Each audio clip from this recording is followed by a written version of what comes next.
Hello, everyone. I'm John Evans. Welcome to another episode of One on One. He's known as the My Turn, Your Turn guy. Gary McNair is the general manager here at WECT, and for almost 10 years now, twice a week, he has recorded those editorials. They run during the breaks in our newscasts.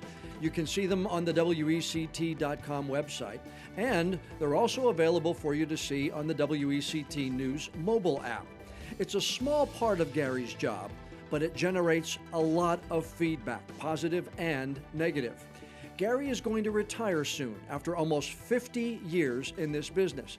So I thought it would be good to get him to sit down with us and go behind the scenes, find out what it takes to do those My Turn, Your Turn segments, and also find out what brought Gary McNair to Wilmington almost 10 years ago. I knew about Wilmington because my son went to his first semester of college here. Oh, really? Yeah, and that's a way long story. But he actually worked at WWAY. Oh, really?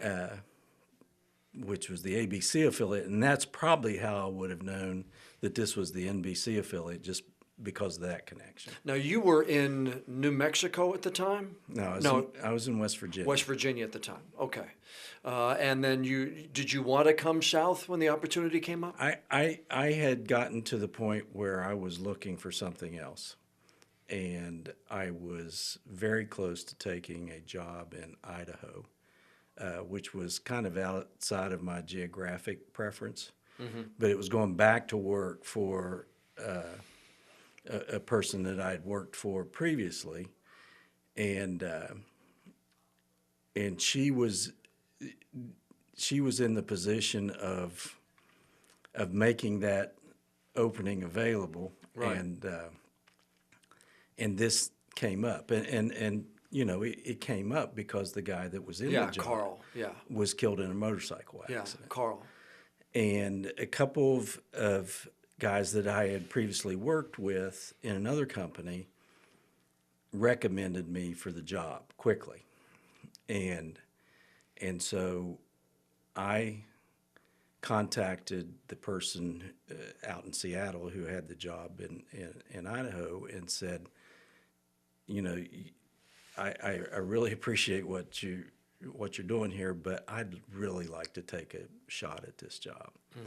And she said that her first general manager's job was in Greensboro, North Carolina, and she and her family vacationed at Wrightsville Beach. Right. And she said, you and Connie would love Wilmington. I'll support you all I can. And Good. So she made a call on my behalf also. And Now, Carl, and when you mentioned Carl Davis was the general manager before.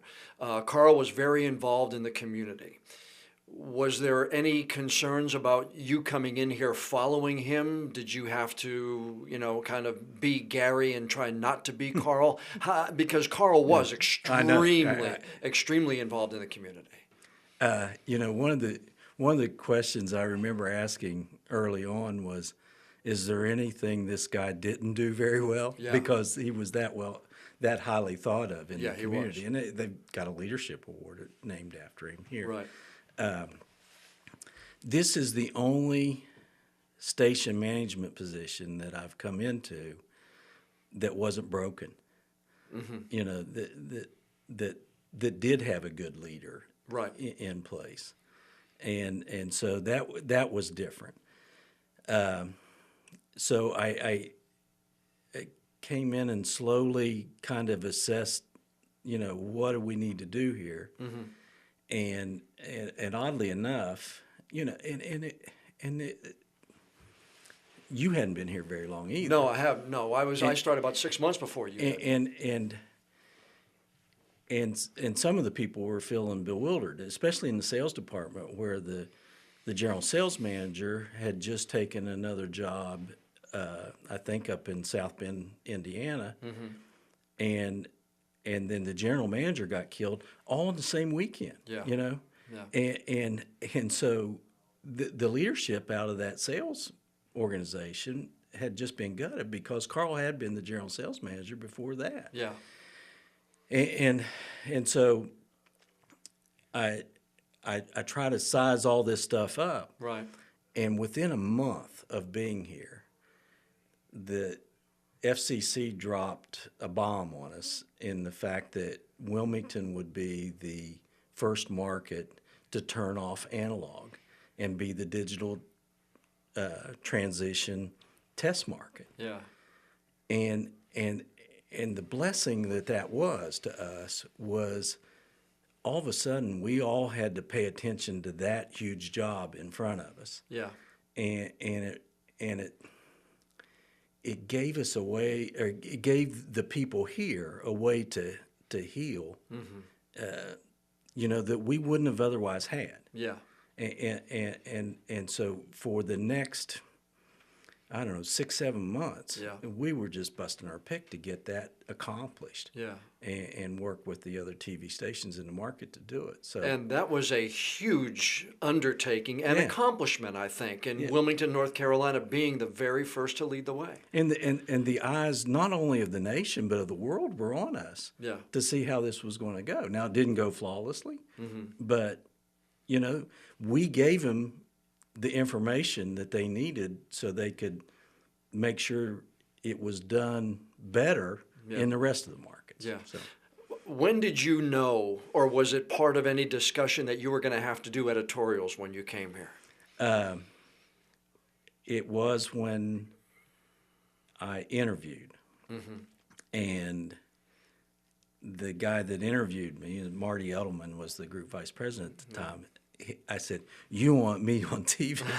And he says, "Oh, you got to be. If you work for Raycom, all the general managers do editorials." I said, "But you don't want me on television." And he said, "If you're going to do this job, that you're going to have to do those." So I said, "Well, I like everything else about it except for that. I guess I'll suck it up and figure out a way."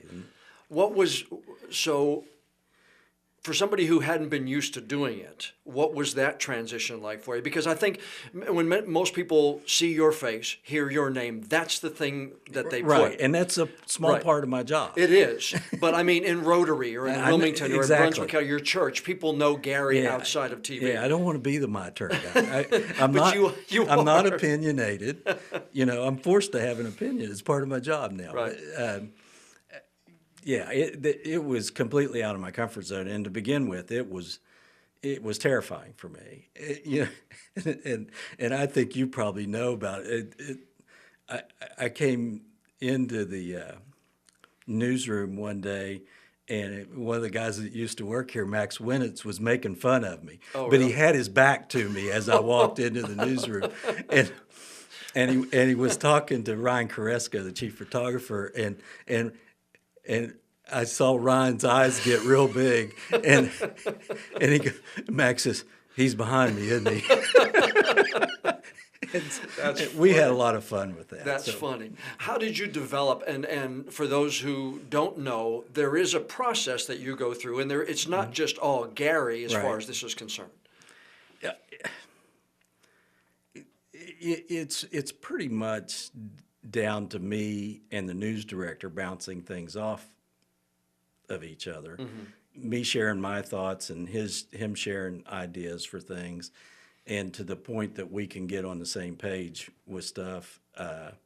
But it has to be how I feel, because I'm not going to put my mouth to something that I don't feel that same way about.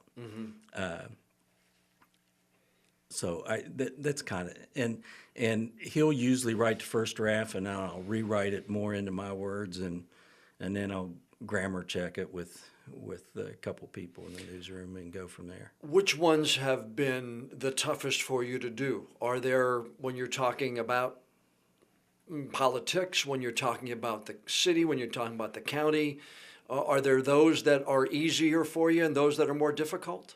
I don't know about that. I like the things that I can have a little bit of fun with, but I don't know. One of the things that still that I just can't. I've found to be a losing battle.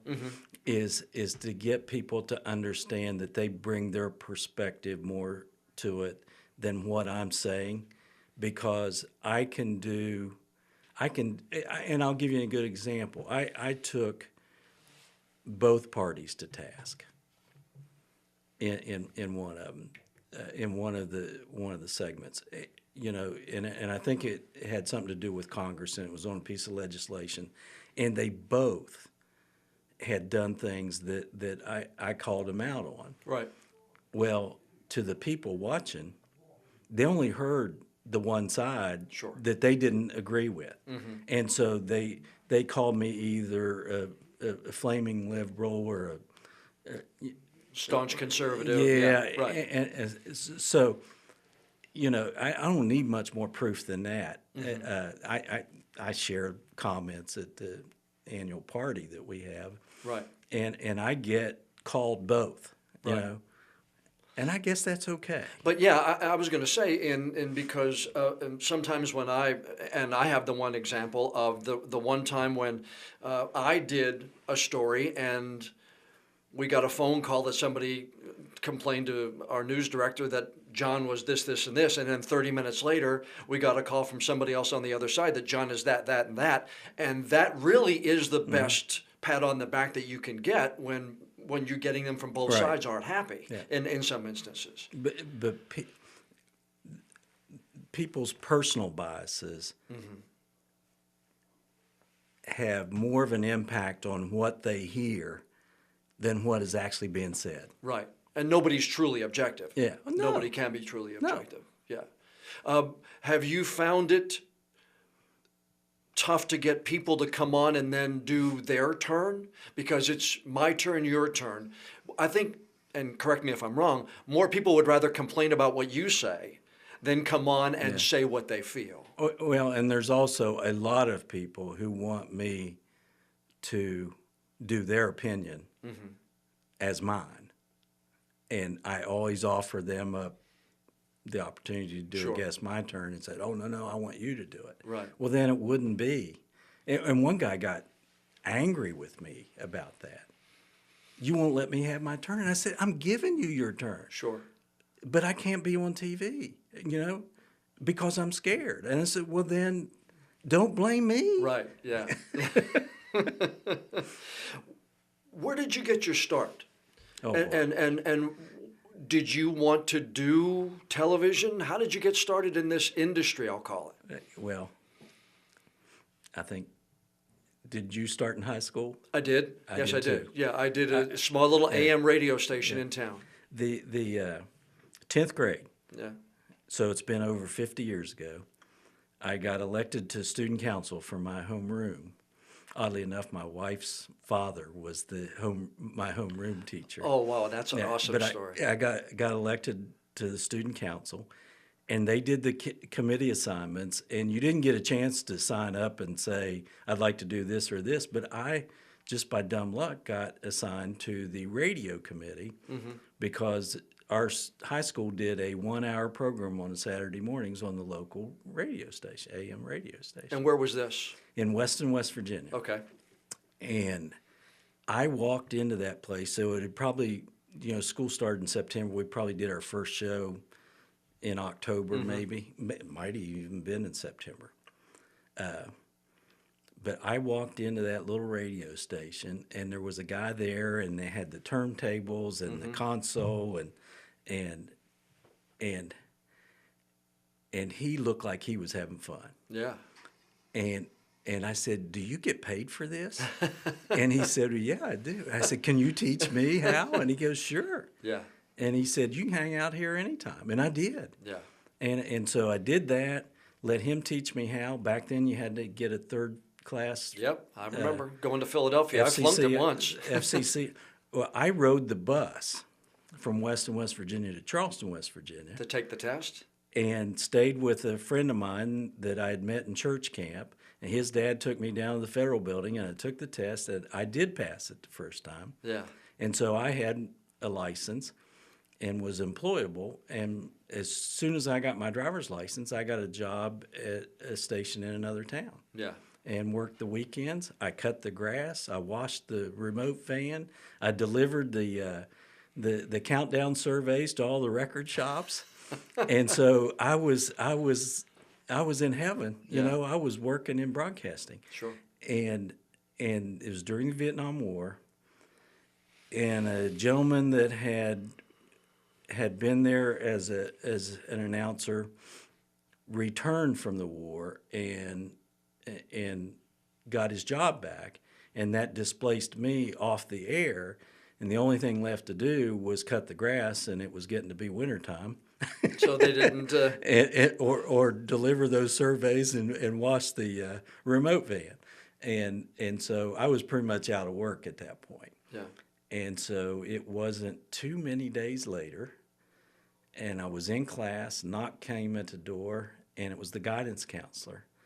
And went down with her to her office, and she said, I got a call from the television station, and they're looking for a student to do part-time work. Are you interested? Wow. How good was that? And I said, I'm going from radio to television, just like that. And it was a similar thing. I did everything in that building. I cleaned the restrooms. It wasn't unusual for me to clean the restrooms and direct a newscast in the same day. So the TV station, literally, you got your start while you were still in high school. Yeah. And you were directing newscasts at that point? Yeah. Wow. And it was a one-camera newscast, Right. you know, in market number, 180 or something at that time, a tiny market. Yeah. And, you know, there were only like 3 of us working there. One of them was an engineer, and it took 2 people to run everything else. Yeah. So your TV career started there. You kept on working TV then as you continued to get older? I graduated from high school, and I wanted to major in radio television. Mm-hmm. I could do that either at West Virginia University or Marshall University from the state-supported schools. My choice was made because I knew I was going to have to work when I was in college.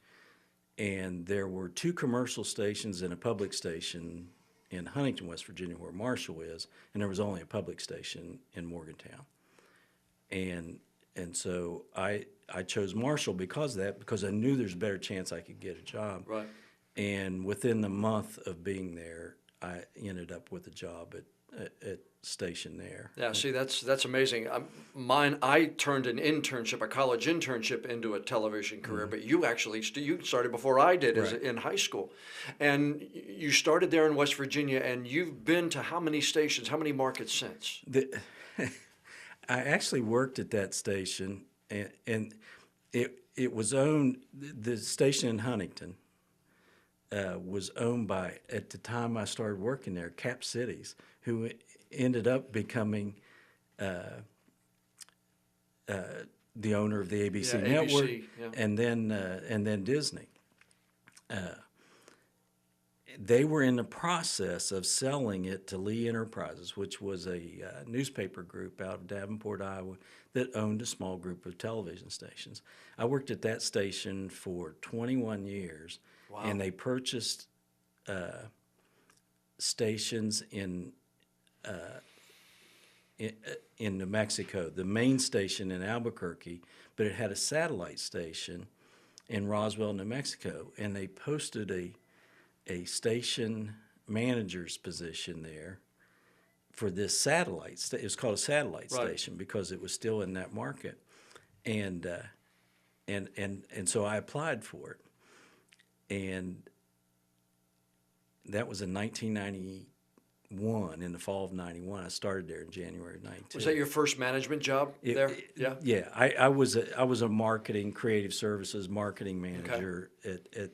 I'd worked my way through production and engineering jobs and became the creative services, which we call marketing director. So I was department head at the station. Doing promotions, newscast promotions, those kind of things, coming up at 6 tonight and all those kind of things, But that was my first station management job, and I really... there were other people in our company that could have beat me out for that, but they weren't willing to go to Roswell, New Mexico. Yeah.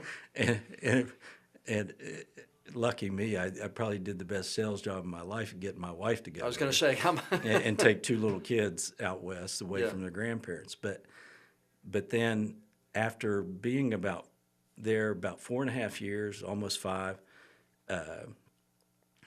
the company bought stations in Kansas, and so it was Wichita and Topeka, and they ended up posting the Topeka job, and all those other people that weren't willing to go to Roswell applied for that, but because I had gone there and gotten some good experience, and I'd like to think I did an okay job. Right. I got the job in Topeka and then Topeka back to West Virginia? Back to West Virginia. And that was the Huntington-Charleston market? No. Or which one was that one?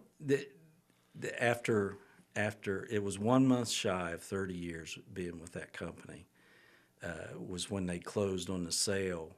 They sold the TV stations, Lee Enterprises did, to buy more newspapers. Oh, okay. And they bought the Pulitzer papers, the St. Louis Dispatch and stuff.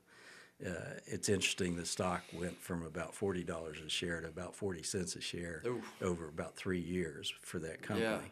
I think now it trades for a couple bucks, but since Warren Buffett bought some stock in it. But so they sold to a group out of Indianapolis, which was a radio company that called Emmis Communications, that was getting into the TV business. And so I worked for Emmis for about 2.5 years. There was a small company just starting up in West Virginia, and had bought stations in 4 of the markets, and they were actually looking for West Virginians to come home.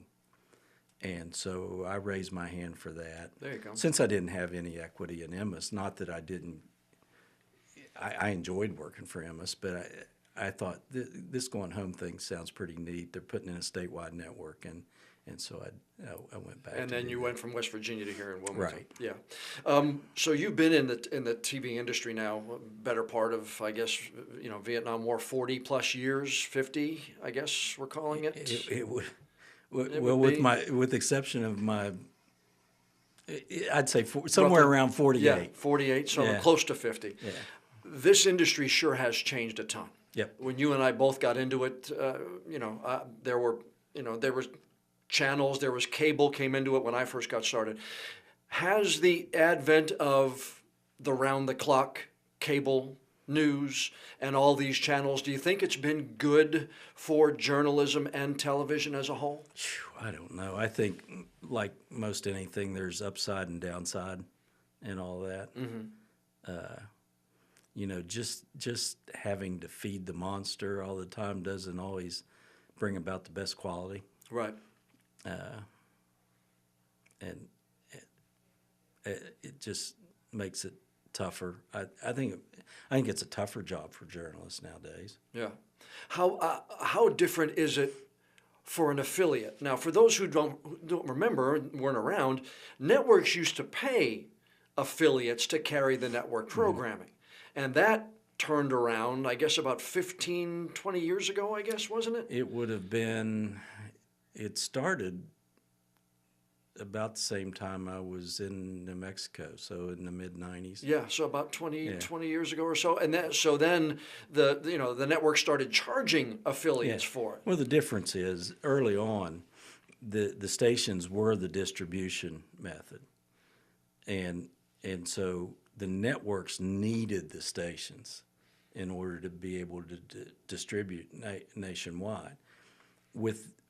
Once the technology of satellites came along, they didn't have to have the networks anymore. Right. Now the affiliates anymore. It's good to have the affiliates because having a local presence puts the networks head and shoulders above, say, what a USA network would be, or some of the other kinds of cable networks.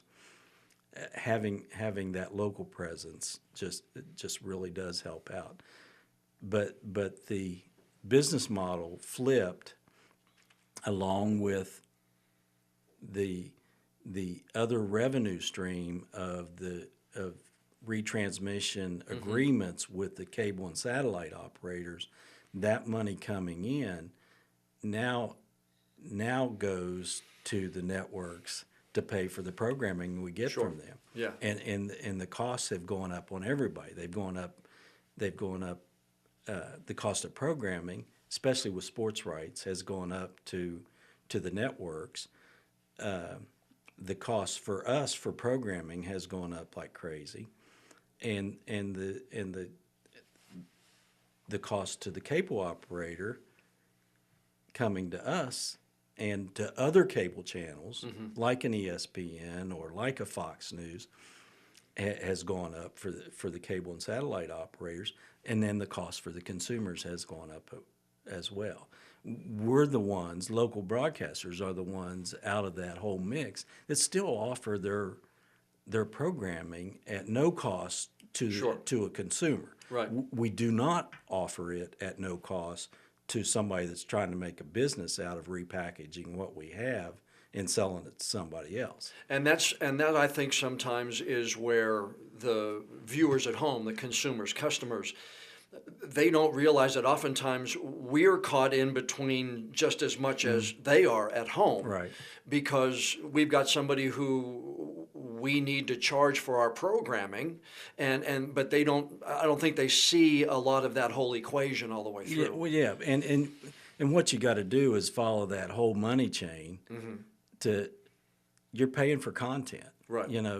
And somebody's got to produce that content, and you don't produce good content for free. You don't put a Carolina Panthers football team on the field for free. Yeah. And so the sports rights and all that goes with it. Will there always be a need for local TV stations and local television news in your mind? I hope so. I really do. Do you have doubts? I hate to. I guess I come at it from I think so, but anything can happen. Who would have thought 20 years ago or 30 years ago that newspapers would be where they are now? Right. Sure. But there is a demand for local information. How you end up getting that local information, I don't know. I think, and you and I have had this discussion, that there's always going to be the need for someone who knows that the New Hanover County Schools needs to redistrict versus somebody coming in here from a network who's coming in here and doesn't know that kind of thing. There's always the people who have children in the school districts and do the same thing that their friend on Market Street does. That's where I think the local tie is. Yeah. And faces, and they go to church with the Francis Wellers and the Bob Bonners and the Kim Ratcliffes, and so they accept them into their homes every night. And that's the biggest thing I think we have to earn every night, is that invitation into people's homes. Yeah, we're a broadcaster, but that's kind of morphed into we're local media. Yeah. And broadcasting is just where we came from. Yeah, who would have thought that we would be distributing on a desktop device or that watch on your on your hand or your smartphone? I mean, literally, there's going to be the local presence. It's just in different ways. How much has Connie meant to you through the whole moving around the country process? Oh gosh, Sheila, and I've told people, Sheila did in many ways raised our children because of the hours that we end up working. Connie, the same thing with you? Yeah. And she would tell you that there wasn't any way that she could say no about me going to Roswell, New Mexico, because she would never forgive herself if that was my one and only opportunity. And she knew that I wanted to be a general manager. So that was the biggest sacrifice of all, right there.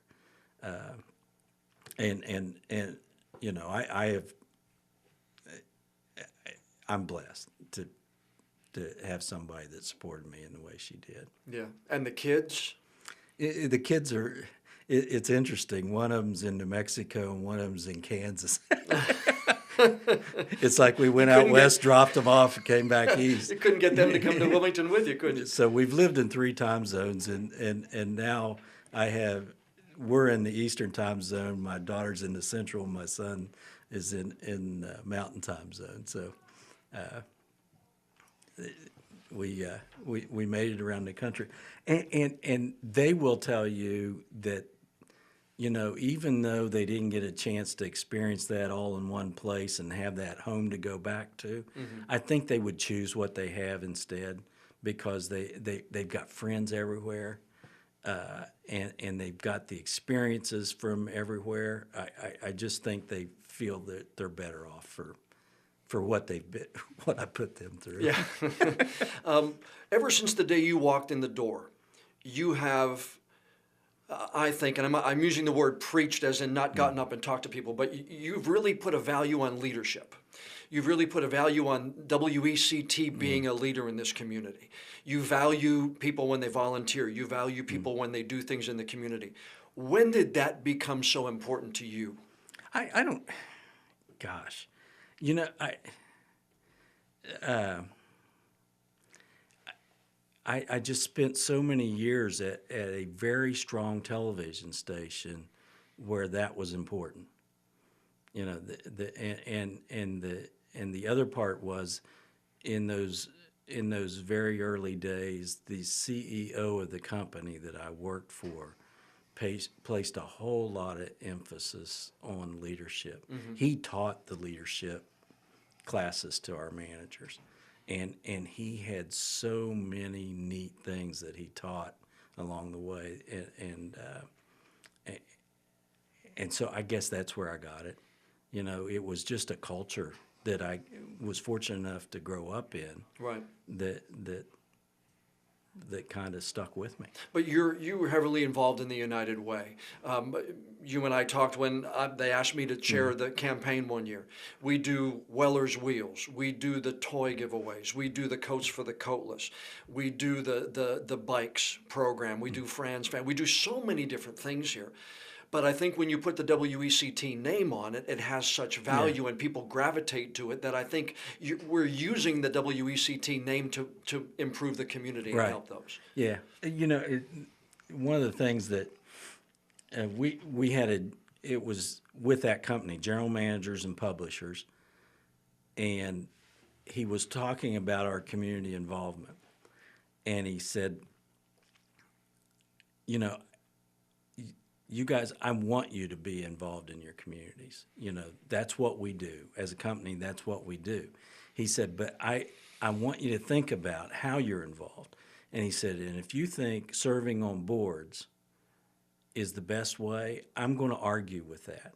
He said, because I can tell you that you're just going to pay attention to the organizations that you're sitting on their boards. He said, I would say, you know, do less of that and then sit there and think, how can I use this television station or how can I use this newspaper to make this place a better place? You know, if you'll approach it from that mindset, you'll get a whole lot more done for your community than you will serving on a board. And I think, you know, to your credit, you've really kind of helped in so many of the programs that many of them were started before you got here, but some have evolved into new things since you've arrived almost 10 years ago. Yeah.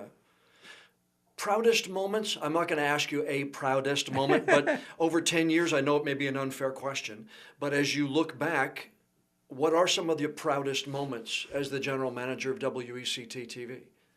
Gosh, you know, there's just been a whole. I like to celebrate the wins, you know, whenever they are. If it's a account executive's first sale, you know, or if it's something we've done in the ratings, or just a really good piece of journalism, you know, I enjoy walking in the newsroom and telling somebody that you did last night I thought was great, you know. So it comes in just small doses for me. Yeah. You know, probably I'm kind of proud of this newsroom. Oh, because we kind of sat down and sketched on paper, you know, what we wanted, and actually were able to build it. Well, but and it actually is a great workflow environment. Yeah. It really is. In the studio. And so I'm pleased with that. You know, it's what now? It's 7, 8 years old. Yeah, it's hard to believe that, and it's hard to believe that. Well, my 10th anniversary just went past or this month will be my 10 years. Yeah. You're leaving just shy of your 10 years, right? No. No. Carl's accident was on January 12th, I believe. Okay.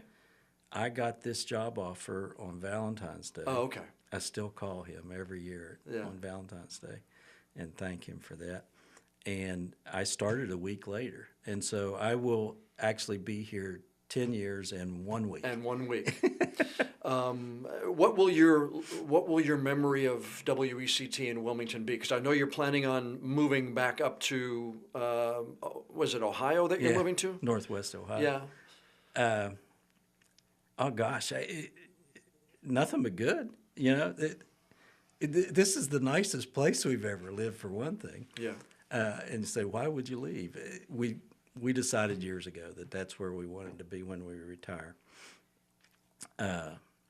But it's the people. It's the people everywhere. You know, I still have friends in New Mexico and Kansas and West Virginia and not so much. I got one friend that's still in New Mexico that's still actually working at the station. Nice. But every place else, I have friends that are still at those stations that I communicate with regularly. Sure. Because we can laugh about the same things and say, guess what happened today? And there's a familiarity there with the players involved. You know, and it's some of the people that started in the business, and you see where they are now, and you know that you've had a little something to do with that. Mm-hmm. That is so neat. You know, and they're on the networks. You know, I worked with Mark Strassman who is a CBS reporter. Sure. When he first got out of college, or Jim Dolan that's on WABC in New York, or Gabe Gutierrez that you know, he's dined in my house on Thanksgiving Day. You know, so it's some of those people, but it's also the one young man, and I think I've told you about him, that worked when he was in high school in Topeka, Kansas, and is now the in-stadium producer for the fan experience for the Pittsburgh Steelers. Yeah. And he loves his job. Yeah. You know, and still thanks me to this day for giving him that first job in the business, which I think that's pretty cool. Yeah, those stories are special. When you get that card, or when you get that when you get that email or something like that, it really is cool. You know, thank you for everything that you've done. 10 years here at WECT. Thank you. I think it's been you've been more than just the my turn, your turn guy for those of us in the newsroom. But many people know, and I don't think they've really had an idea of what goes into that. I appreciate you stopping by and explaining a little bit about. But I appreciate you for being a good leader we've had for the past 10 years. Thank you, John. Thanks, Gary. Mm-hmm. Gary McNair is going to retire at the end of February after almost 50 years working in the television business. Soon you're going to be seeing someone else record those My Turn, Your Turn editorial segments here at WECT. Coming up next week on the podcast, someone you used to see on WECT News, the current Miss North Carolina, Victoria Huggins. She'll be in with us and sharing the stories of the ups and the downs of competing for that title. Yes, the disappointments are devastating. And I admit, my third time competing for Miss North Carolina, when everybody told me, this is your year, this is going to be it. I won the talent award, won every single award except the crown. And I literally stayed in my bedroom, would not come out of it for a week, because I was just so devastated. Mm-hmm. And like, why is this happening to me when I thought this was the plan. This was what was supposed to happen. Why is it not happening? That's Miss North Carolina, Victoria Huggins, next week on the podcast. If you know someone who you think would be a good interview for an upcoming episode, send me an email. Let me know about it, jevans@wect.com. And if you leave me a rating or a review and send me a screenshot of it, again to my email, jevans@wect.com, you could be the lucky person we pick out at random, and I'll be sending you a WECT News travel mug. I'm John Evans. Thanks for being with us for this episode of One on One.